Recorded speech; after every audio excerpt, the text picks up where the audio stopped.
President Trump sat down with Axios reporter and CBS News contributor Marc Caputo after returning from the G7 summit. I spoke with Marc about his conversation with the president. Please listen. You asked the president an important question about power and whether any limits he perceives. Let's play it. What have you learned about not just the exercise of power, but the limits on your power as a result of the conflict? There are no limits. No limit. No, not. I haven't learned that lesson yet. I know there are, but, there are no limits. Was he serious in your evaluation with that answer? I think he was. It's typical Trump, right?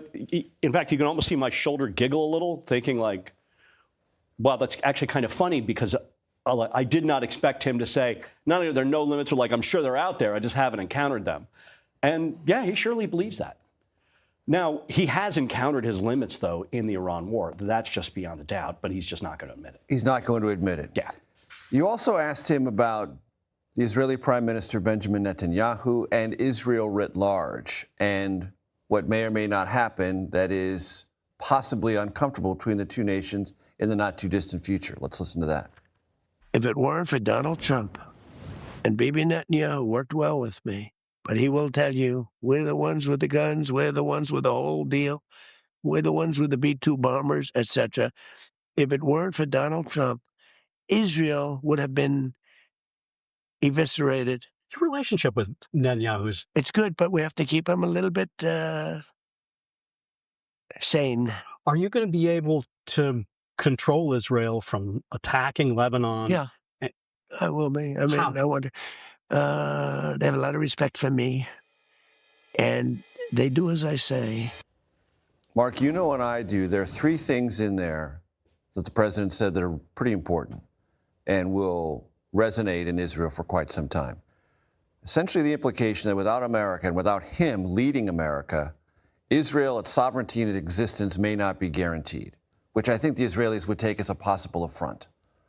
Second, Bibi Netanyahu without President Trump can be insane.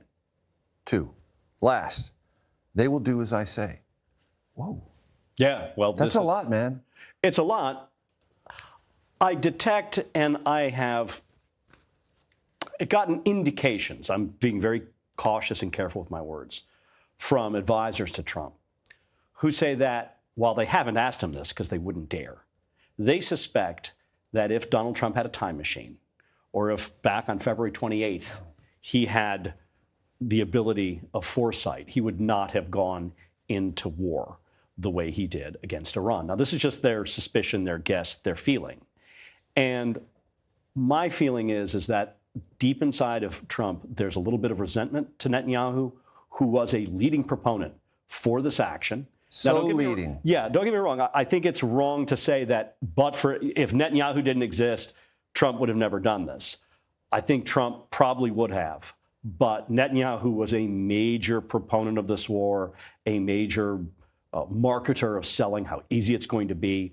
In the opening days of the conflict, according to my colleague Barak Ravid, who writes extensively both stateside and from Israeli politics side, that Netanyahu thought that this would be over very quickly.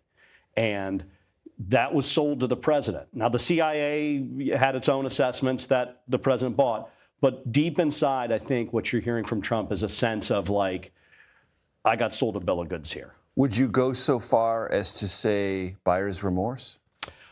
I think he wouldn't admit it. But again, in my conversations with people who know his thinking, that's probably deeply buried in there. Anything else from the interview that struck you that we did not play? Just the general sense of relief that Trump had. And I understand that when I talked to Trump, he had just flown back from Europe. He had only 2 hours of sleep tops. He's 80. Like, I would have just been a mess. He nevertheless has carried this positive sense, this sense of relief that he's found a way out. Mm-hmm. And that's evidenced by the fact that in the interview, you'll see we have the full interview at Axios.com. He talks about stock market's up, right? Oil is down, and then he says at one point, this great line, he's like, it's a gusher, as if he's discovered an oil field. Right. And I think that sort of gusher symbolism or imagery sort of symbolizes how he feels about this, like this sort of release. One man's gusher is another man's off-ramp. Marc Caputo, Axios. Great stuff as always. Thank you. I appreciate it.